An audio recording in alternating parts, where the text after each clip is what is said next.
Thank you, Mr. Chairman, Ranking Member Cummings, members of this committee. The terrorist attacks at our diplomatic compound and later at the CIA post in Benghazi, Libya on September 11th, 2012, took the lives of 4 brave Americans: Ambassador Chris Stevens, Sean Smith, Glenn Doherty, and Tyrone Woods.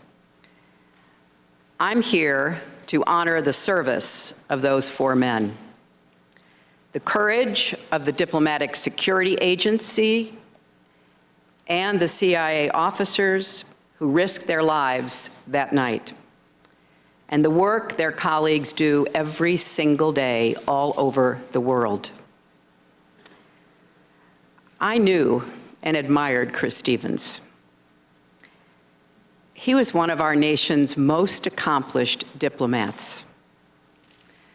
Chris's mother liked to say that he had sand in his shoes because he was always moving, always working, especially in the Middle East that he came to know so well. When the revolution broke out in Libya, we named Chris as our envoy to the opposition. There was no easy way to get him into Benghazi to begin gathering information and meeting those Libyans who were rising up against the murderous dictator Gaddafi. But he found a way to get himself there on a Greek cargo ship, just like a 19th century American envoy. But his work was very much 21st century hard-nosed diplomacy. It is a testament to the relationships that he built in Libya that on the day following the awareness of his death, tens of thousands of Libyans poured into the streets in Benghazi. They held signs reading, "Thugs don't represent Benghazi or Islam. Sorry, people of America, this is not the behavior of our Islam or our prophet." Chris Stevens, a friend to all Libyans.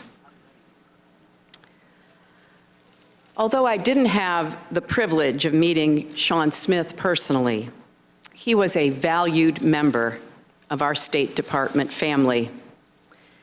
An Air Force veteran, he was an information management officer who had served in Pretoria, Baghdad, Montreal, and The Hague. Tyrone Woods and Glenn Doherty worked for the CIA. They were killed by mortar fire at the CIA's outpost in Benghazi, a short distance from the diplomatic compound. They were both former Navy SEALs and trained paramedics with distinguished records of service, including in Iraq and Afghanistan. As Secretary of State, I had the honor to lead and the responsibility to support nearly 70,000 diplomats and development experts across the globe. Losing any one of them, as we did in Iraq, Afghanistan, Mexico, Haiti, and Libya during my tenure was deeply painful for our entire State Department and USAID family, and for me personally. I was the one who asked Chris to go to Libya as our envoy. I was the one who recommended him to be our ambassador to the president. After the attacks, I stood next to President Obama as Marines carried his casket and those of the other 3 Americans off the plane at Andrews Air Force Base. I took responsibility. And as part of that, before I left office, I launched reforms to better protect our people in the field and help reduce the chance of another tragedy happening in the future. What happened in Benghazi has been scrutinized by a nonpartisan, hard-hitting accountability review board, 7 prior congressional investigations, multiple news organizations, and of course, our law enforcement and intelligence agencies. So today, I would like to share 3 observations about how we can learn from this tragedy and move forward as a nation. First, America must lead in a dangerous world, and our diplomats must continue representing us in dangerous places. The State Department sends people to more than 270 posts in 170 countries around the world. Chris Stevens understood that diplomats must operate in many places where our soldiers do not, where there are no other boots on the ground, and safety is far from guaranteed. In fact, he volunteered for just those assignments. He also understood we will never prevent every act of terrorism or achieve perfect security, and that we inevitably must accept a level of risk to protect our country and advance our interests and values. And make no mistake, the risks are real. Terrorists have killed more than 65 American diplomatic personnel since the 1970s, and more than 100 contractors and locally employed staff.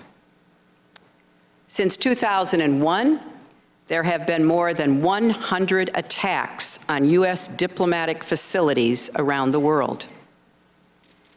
But if you ask our most experienced ambassadors, they'll tell you they can't do their jobs for us from bunkers.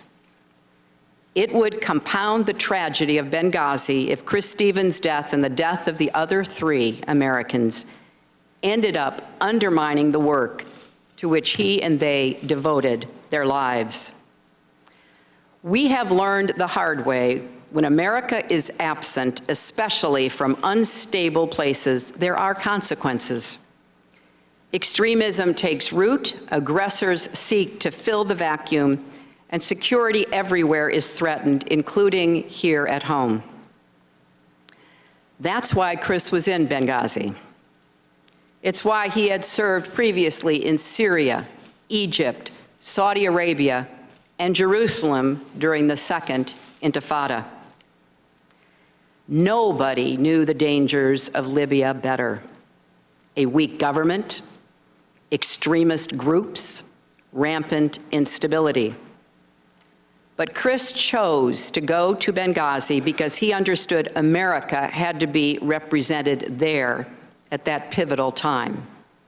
He knew that eastern Libya was where the revolution had begun and that unrest there could derail the country's fragile transition to democracy. And if extremists gained a foothold, they would have the chance to destabilize the entire region, including Egypt and Tunisia. He also knew how urgent it was to ensure that the weapons Gaddafi had left strewn across the country, including shoulder-fired missiles that could knock an airplane out of the sky, did not fall into the wrong hands. The nearest Israeli airport is just a day's drive from the Libyan border.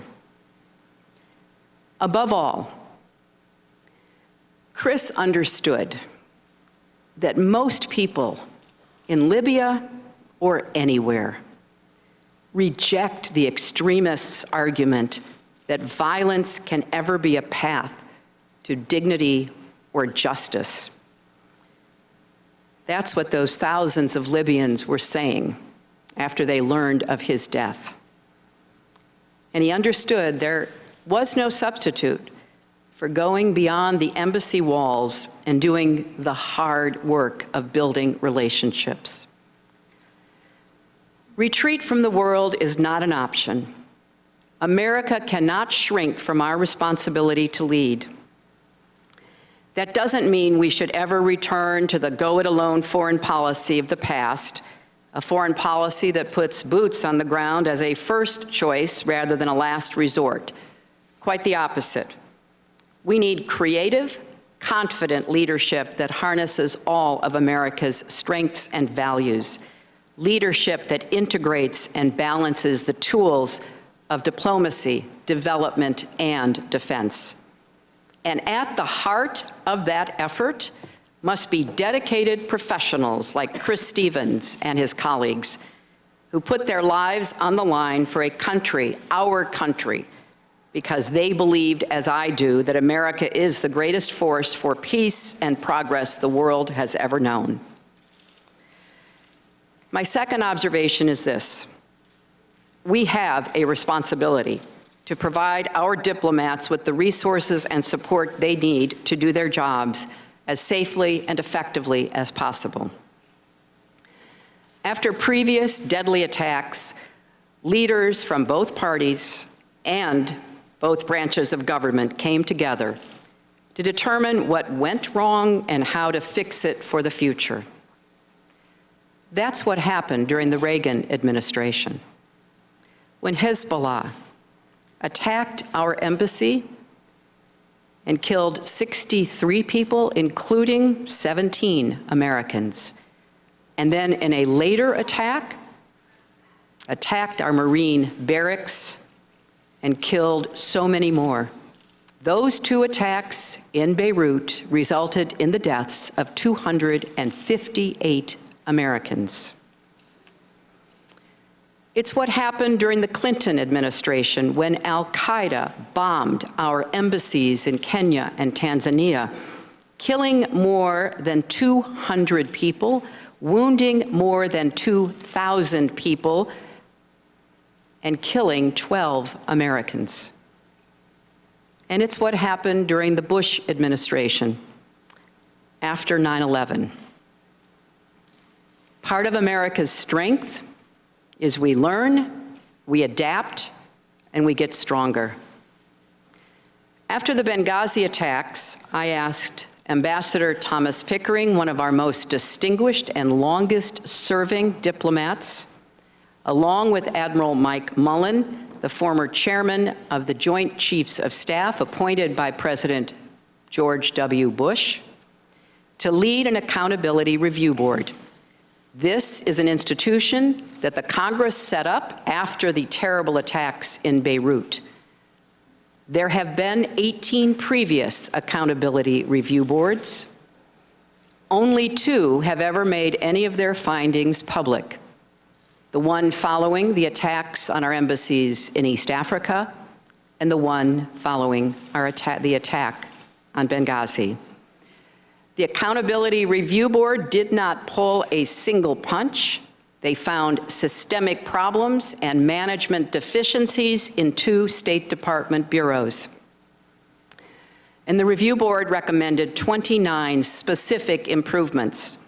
I pledged that by the time I left office, every one would be on the way to implementation, and they were. More Marines were slated for deployment to high-threat embassies. Additional diplomatic security agents were being hired and trained. And Secretary Kerry has continued this work. But there is more to do, and no administration can do it alone. Congress has to be our partner, as it has been after previous tragedies. For example, the Accountability Review Board and subsequent investigations have recommended improved training for our officers before they deploy to the field. But efforts to establish a modern joint training center are being held up by Congress. The men and women who serve our country deserve better. Finally, there is one more observation I'd like to share. I traveled to 112 countries as Secretary of State. Every time I did, I felt great pride and honor representing the country that I love. We need leadership at home to match our leadership abroad. Leadership that puts national security ahead of politics and ideology. Our nation has a long history of bipartisan cooperation on foreign policy and national security. Not that we always agree, far from it, but we do come together when it counts. As Secretary of State, I worked with the Republican chairman of the Senate Foreign Relations Committee to pass a landmark nuclear arms control treaty with Russia. I worked with the Republican leader, Senator Mitch McConnell, to open up Burma, now Myanmar, to democratic change. I know it's possible to find common ground because I have done it. We should debate on the basis of fact, not fear. We should resist denigrating the patriotism or loyalty of those with whom we disagree. So I'm here. Despite all the previous investigations and all the talk about partisan agendas, I'm here to honor those we lost and to do what I can to aid those who serve us still. My challenge to you, members of this committee, is the same challenge I put to myself. Let's be worthy of the trust the American people have bestowed upon us. They expect us to lead, to learn the right lessons, to rise above partisanship, and to reach for statesmanship. That's what I try to do every day as Secretary of State, and it's what I hope we will all strive for here today and into the future. Thank you.